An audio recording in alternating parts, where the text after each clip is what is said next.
the highway with him. There was only one way. It was his way. Most of the time he was right. Sometimes he wasn't. And as I got a little older and I became more adept at doing things, fixing things, for instance, the first washing machine, clothes washing machine we bought was a Bendix. At that time, that was a popular brand. And it was a front loader with a circular door in the front. And it had to be put on the ground. And when we turned it on, the thing started vibrating. So I figured out a way to cement it into the ground. And it was the first time I was smarter than my father at something. I was about 16. Up until then, he always knew more than I did about everything. And whatever he said, we did, and he was right. We lived by that time in a two-family house on Cornelia Street. And it was shortly after that, that new thing. After all, I started going to college, and he bought a car. We got a phone when I went to college. We didn't have a phone until then. People visited each other just by going to each other's houses. But my father always spent Sunday mornings, almost every Sunday, going over to visit his Uncle Vito and his cousins at their house. My mom did the cooking. Went to church, came home from church when my brother was young at the time. We'd eat disappointed if she didn't make meatballs. And she knew it, and she almost always made meatballs Sunday, sauce, meatballs, pasta. We ate a big meal around 1 o'clock or so, and then in the afternoon, later on sometimes, once a week, cold cuts and cakes. The rest of the week, there was no dessert in the house. That just wasn't eaten. We ate fruit and vegetables, which they overcooked, because that's the way they did it in Sicily. I never knew what steamed vegetables could taste like because they were all overcooked. And I never liked those vegetables. I found out later when my wife, who became a superb cook, my wife who really didn't know how to cook when we got married, but boy, she learned. She was a better cook than her mother and my mother put together. Excellent cook. She loved it. And she cooked for my parents and her parents, and everybody was happy and proud. Let me go back again. Sure. What was a typical day like for your father? Well, my mother worked in a sweatshop, as my father did. And she would... What's a sweatshop? A sweatshop is a place where they sew together clothes. During the war years, most of the clothes were heavy-duty military because that's what the clothing industry was like, and a lot of it was in the New York area, out in Queens and Brooklyn, and there were many shops. And I can remember one time my mother used to talk about the Germany, and I used to say, what is she talking about?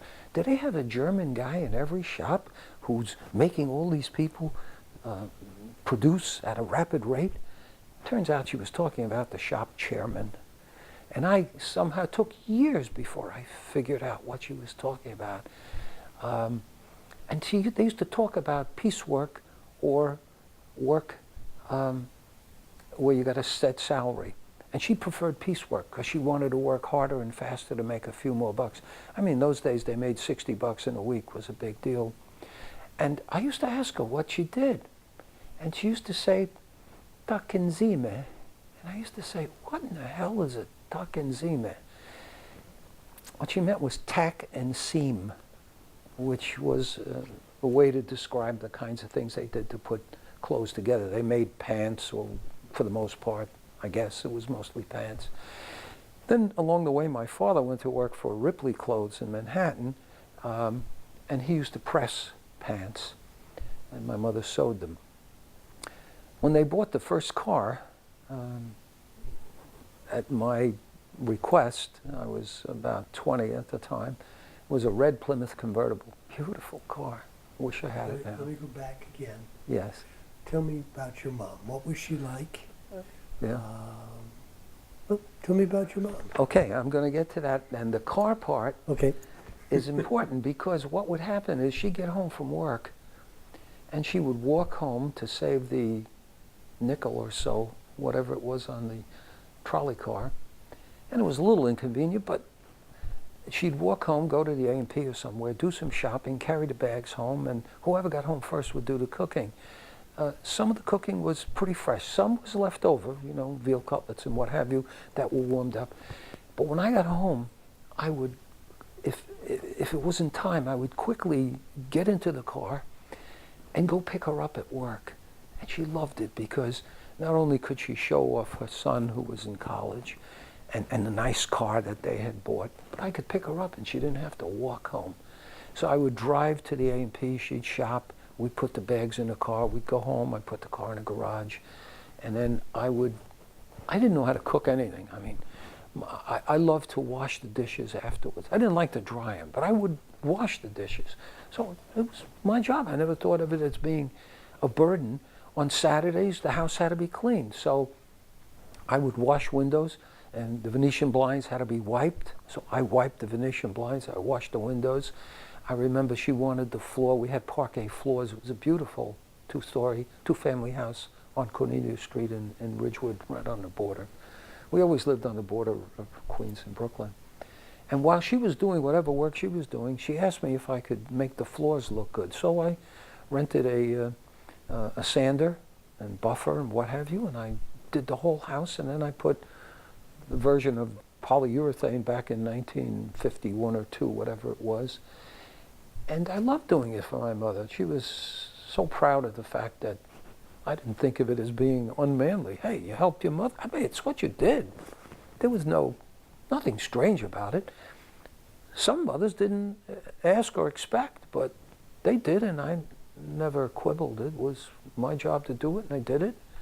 And then I might go outside later on in the day and wash the car, which didn't need it, and put a coat of Simonize on, which also didn't need it. But then I hung around with the other guys on the block who had cars, and we would talk cars, you know, and question the characteristics of the motors of the different companies.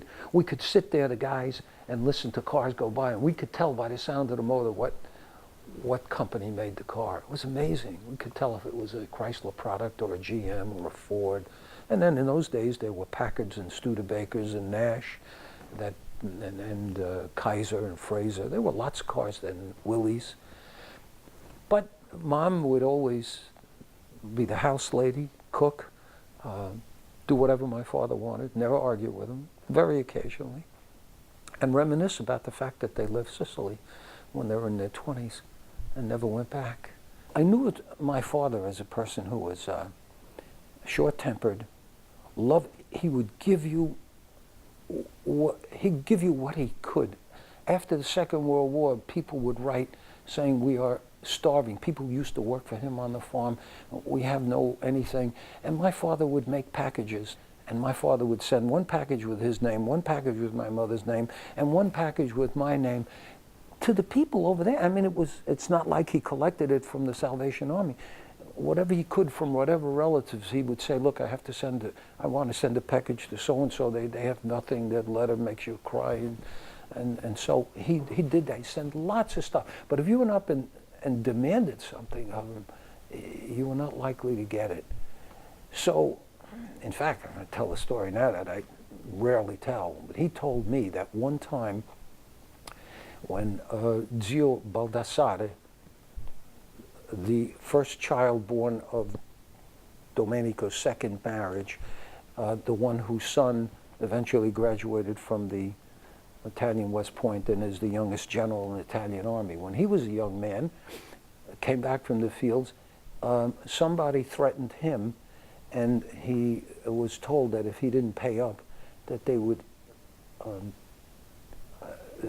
somehow kidnap him or beat him up or whatever. And my father heard about it, and the grandfather, my father's grandfather, to protect his son, said, you know, don't go out in the field, don't do this or that, whatever it was.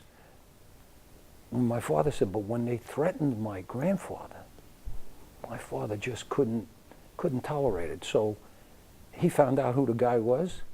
He went out to the field and shot him.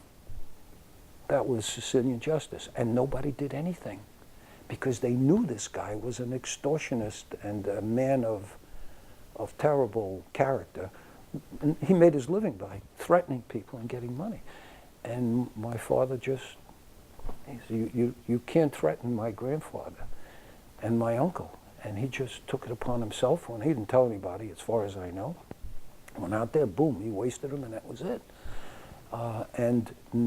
And people in town probably knew about it, but nobody went to arrest him or anything because he had done a good deed, so to speak. But so I knew my father as a good and generous man, but he didn't take any crap from anybody. Unfortunately, taking crap from somebody is a subjective thing, so you have to be careful of that. But in any case, that was Pop. But Pop would lay his life down for his family, and he expressed it, and he did it.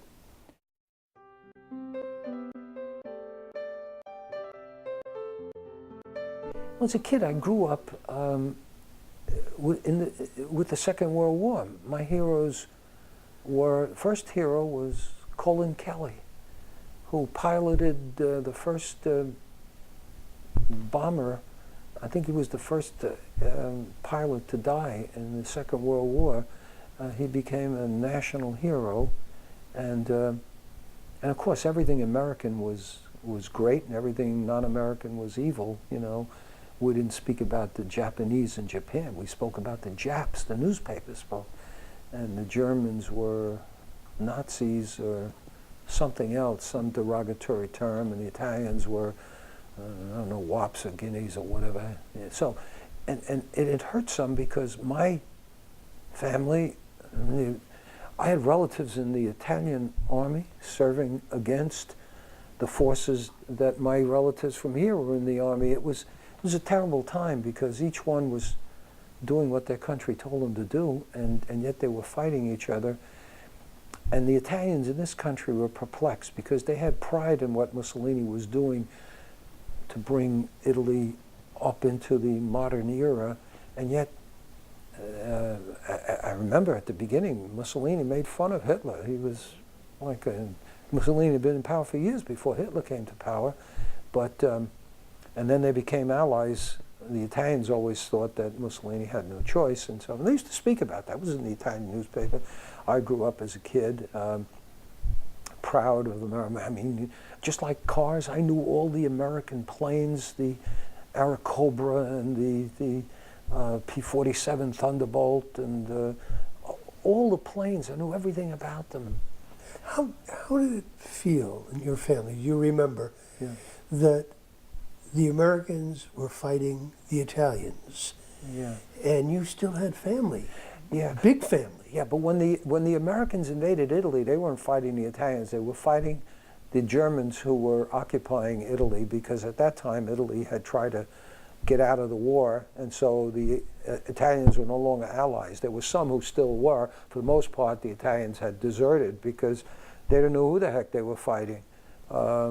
And so the Americans came in as liberators, and so they welcomed them. At one point, even, there was a thought that Sicily would be annexed as the 49th state. They wanted it to be. Well, what the heck? Sicily had belonged to many, many countries. It was lately, since 1850. Remember, in 1950, Italy was only 100 years old. So Sicily in 1950 said, well, you know, we've been around a long time. You know, Phoenicians, Greeks, Sicanis, Sicels, you know, Africans, French, Spanish, Germans. Were many of your family injured or? No, not that. Well, yes.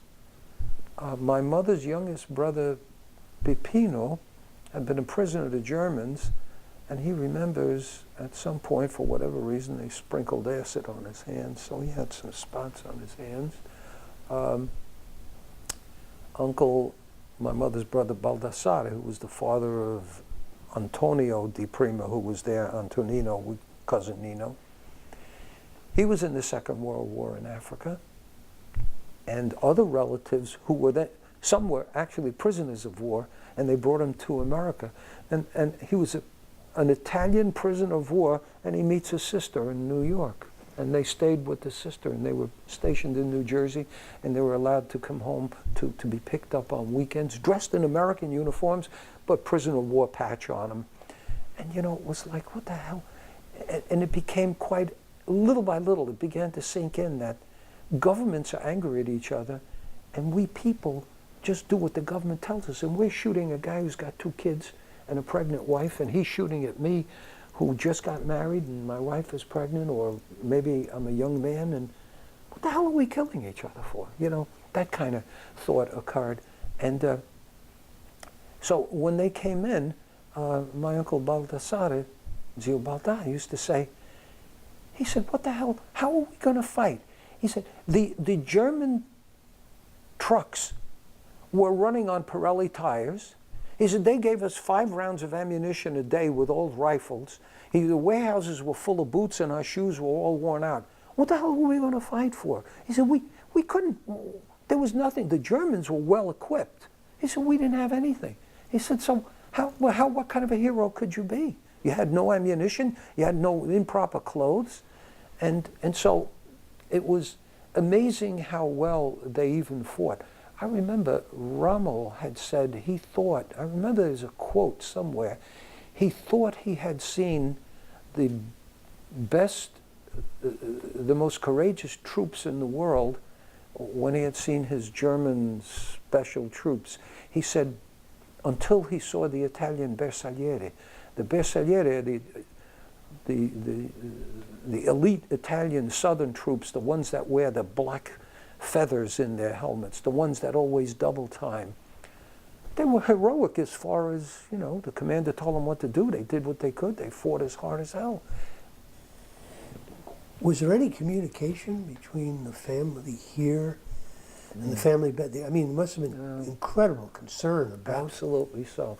There was no way to make contact. Of course, no computers, no cell phones, no nothing.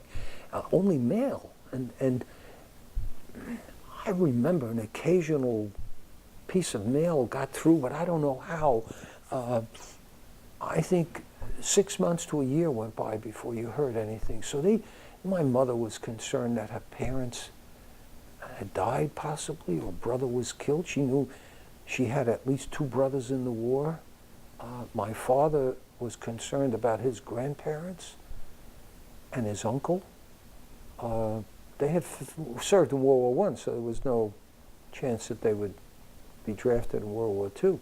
It's a possibility he could have been drafted in World War II because, let's see, 1936, my father was born in 06, he would have been 35 to, he was, 35 to 40 during the war, and he had 2 children, so he did not go into the American Army. He could have been, he was an American citizen. He had served in the Italian Army.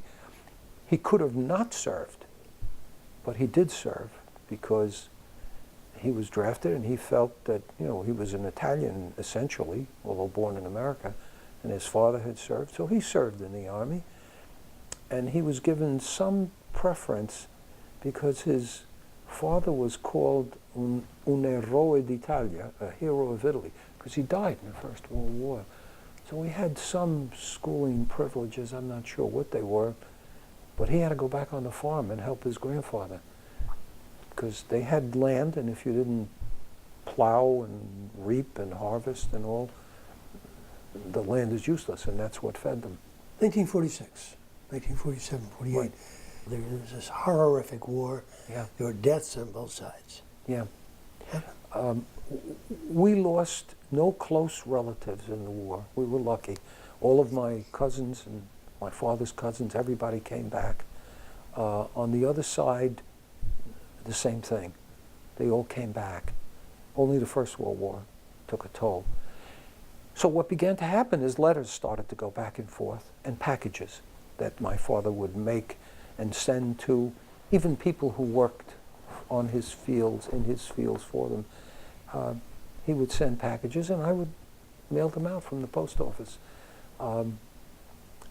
to whoever asked, as much as he could. And most of the people did. I'm sure many people did. It's not just us. This is what you did. We had, they hadn't, so they had not, so we sent to them.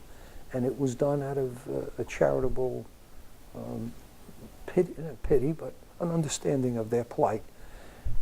And then, of course, things got better.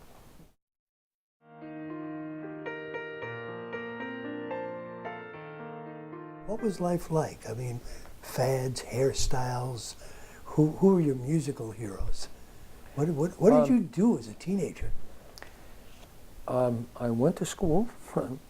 I had no girlfriends, no dates. Why not? They were very, I don't know. No. I went to an old boys high school. I was on the track team for a while. Came weekends, I hung around with the guys, and we talked about cars, and went bowling with the kids.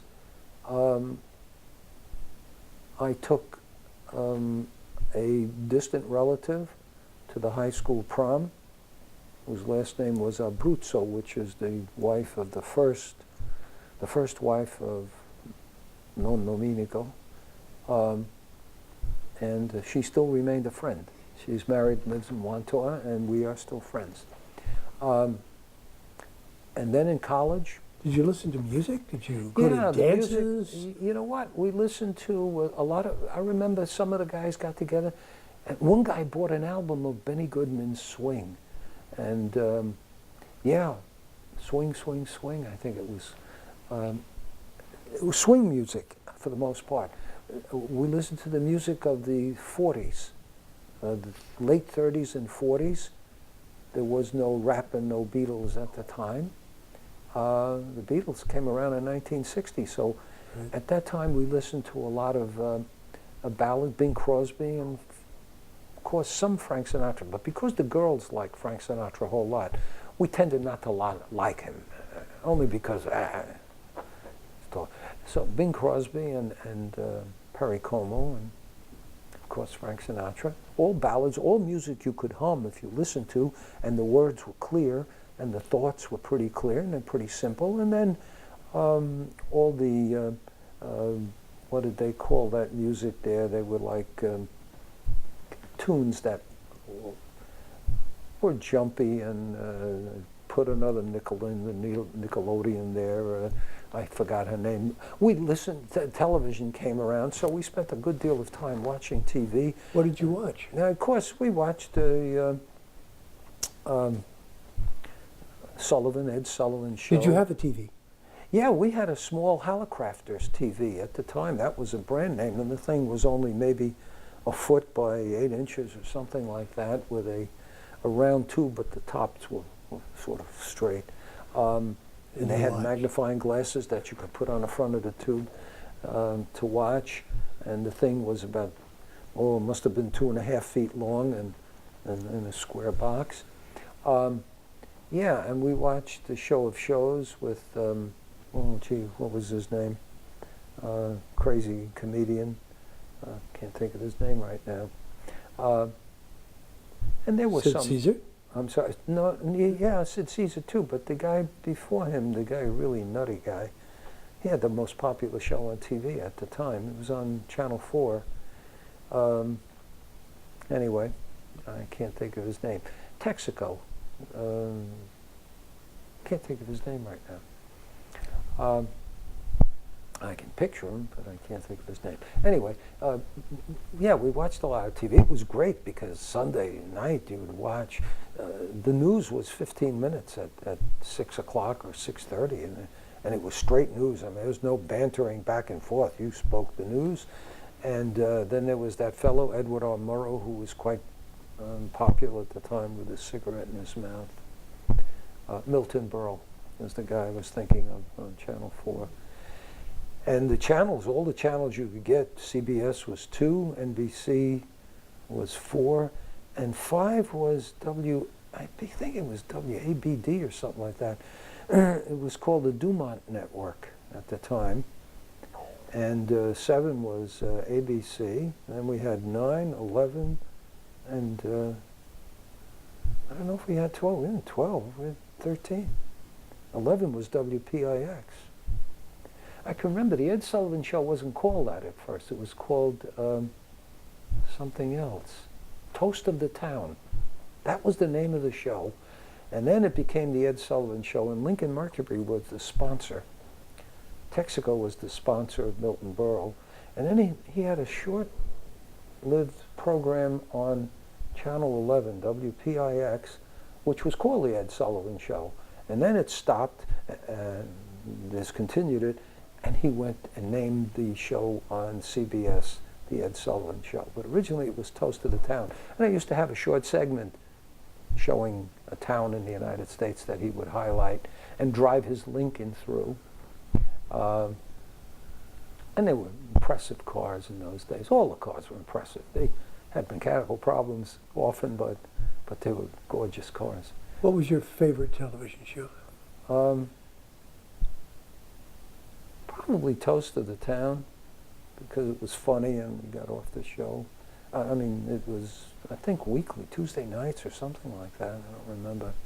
And then there was a lot of homework. I mean, then when I went to college, I mean, I was a commuter student. Nope, too far ahead. Let's go back to television for a moment. Yeah. Who was your favorite personality, male and female? I really didn't have any.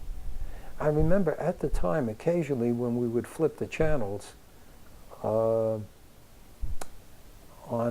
one of the other channels opposite the Milton Berle was a Bishop Sheen. Now that was a show that was important and instructive, but he couldn't compete with Milton Berle. I mean, that was comedy, and my parents, who didn't understand the jokes that well, could see the visuals. I mean, he was dressed as a clown, or he'd take a flop on the show, whatever it was. You didn't have to know the language to laugh. And I remember, I used to kid my mother. I loved my mother, but she didn't. I'd say, Mom, what are you laughing at? Kid disse, what did he say? I don't know, but it was funny, and I love her. She used to tell me to go to the store, and I mimic her, but lovingly so. She said, go to Vakatare Kuligatse. Kuligatse, cold cuts is what she meant. But the definition of Kuligatse is, it means with testicles. And Pepsi Cola she used to call Pipi Scola, which used to make me laugh. And I'd say, Ma, what do you call those things that you use? And I tell her in Sicilian, those things, how do you say in English the things that we used to change on the beds? I sheets. No, I said, Ma, no sheets. Sheets, not shits. And we'd laugh, and then she went along with the joke. She knew we were pulling a leg and all, and we'd laugh and they'd hug her. And she was such a loving woman. Everybody who remembers her, of course we only remember the good parts, but for the most part, she was a patient. She had to be patient with my father, and a loving woman, and always cooked, had food ready. When I was in college, I would come home from class. I had a late class one. I'd get home at 11 o'clock at night. They'd be up waiting for me, and they'd have, veal cutlet sandwiches or whatever it was, food for me to eat. And I'd say, Ma. And I remember making my lunch. The days were long. I'd bring 6 sandwiches for lunch at college. What the heck, I was in my 20s, I'd have breakfast. I'd eat a couple of sandwiches around 10 o'clock, a couple more at noon, and a couple more after the last class, because the zoology class was at 8 o'clock at night and lasted until 10. And there was a big gap. And I'd eat my lunch in the library, my supper, and that was in addition to fruit.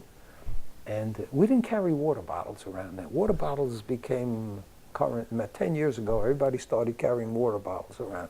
In those days, nobody carried water bottles around. Nobody got dehydrated. You just went to the fountain when you had a drink, and you drank.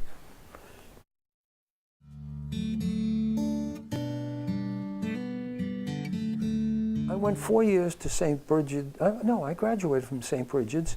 Elementary school was not overly tough. I mean, I did a lot of reading, and once again, I would be pages ahead of where we were supposed to be, so periodically. The nuns give you a hard time. Yeah, the nuns did. Yeah, tell me about that. A hard time because they thought I was wandering. I just couldn't keep up with this laborious, slow reading of some of my classmates, so I moved ahead. I was never the kind of kid who would try to take advantage of anybody or cheat or anything like that. And I never asked to go to the bathroom as an excuse to get out of classes. Many kids did, and the teachers would often get annoyed at that. The one time I had to go to the bathroom, I raised my hand, they wouldn't let me go. holy smokes. And I remember telling my father advised me to urinate on the floor if they did that he would get, because I wasn't the kind, I never used that as an excuse. Maybe twice in a year I would ask to go to the bathroom, and when they said no, I couldn't believe it.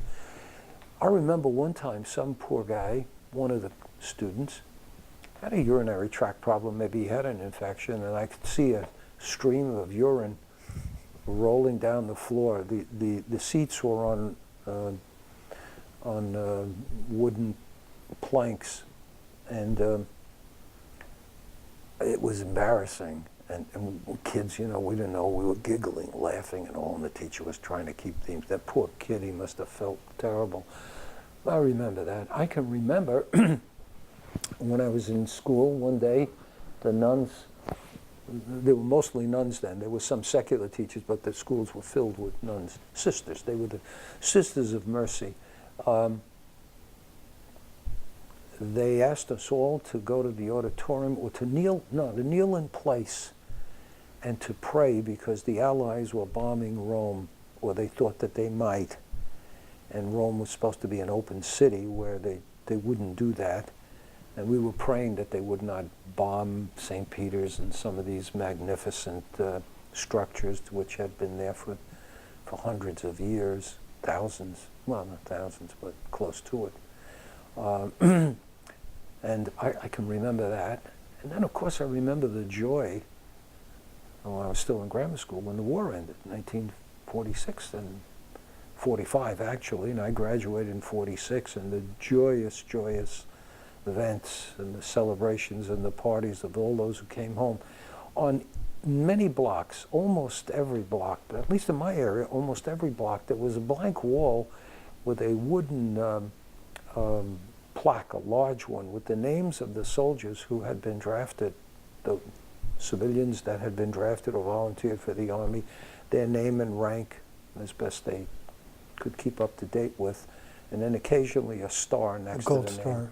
Home. Yeah, they were called the honor roll. Right. Of all the people on that block who were in the military, and a star next to the name of those who had died, and it was just horrendous. And as you walked up and down the street, you could see in the windows of all these homes was a star indicating that someone had been drafted into the military or volunteered, whatever.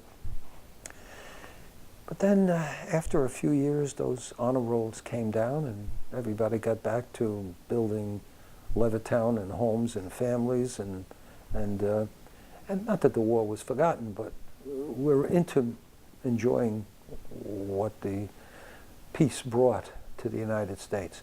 And then, of course, used to be that feeling that a young man could go into construction, earn a terrific living. His wife would stay home. They'd have 4 kids, 2 cars, send their kids to Catholic grammar school, and have enough money left over. We got up in the morning, and almost every class had 1 or 2 or 3 kids who were altar boys, altar servers, they call them now. And it was an honor, and it was prestigious. And some of the guys sang in the choir, and that was prestigious. There were no girls that I can remember. There were no altar servers who were girls, and no boys, no girls in the choir. They may have been, I don't remember anymore. But often they had mass at 6 in the morning, 7 in the morning, 8 in the morning, 9 in the morning, and the church was half filled. People went to mass before they went to wherever they were going. Sometimes we were not obligated to go. We were encouraged to go, but if we didn't go, that was fine. And once in a while, 1 or 2 of the kids would leave to go serve the mass and come back. Obedience was, I mean, you followed the rules. Of course, we always kidded around, and the nuns were human beings, and they could laugh too, but they were kind of strict. I mean, they had to be. There were 40 kids in a class. If you got out of line and acted up, I mean, you would never disrespect the teacher. Holy smokes, yes. They wrapped your knuckles? Boy, if you did something and you deserved it, and for the most part, if you did deserve it, you'd walk up to the front of the class and the teacher would have a ruler. You put your hand out, and she'd smack you once on the hand, and God forbid you pulled your hand back, and you got 2 of them. So you best keep your hand there, get a smack, and sit down in your class. And somehow, you know what? We didn't hate the teachers. They were they did the best they could with us. In classes, I remember there was two seats with desks next to each other, and they had extra kids, and they stuck one in the middle. That was me, because I got there, and after 4 years, I started 5A, or 4A, I don't remember, 4A, 4B, that's the way the classes were named, and I sat in the middle. And the textbooks they gave you, you weren't allowed to mark them up because they had to be used after that. And we had the same subjects that were given in public school. Not that the schools were any different, except that we had these people dressed in veils and bibs and what have you. Did you ever get your knuckles wrapped? I don't remember. We never got knuckles wrapped. It was always, the hand was out like this. But of course you I remember. might have, but I was a good guy. I didn't create a problem. I was like, one year they appointed me the window monitor.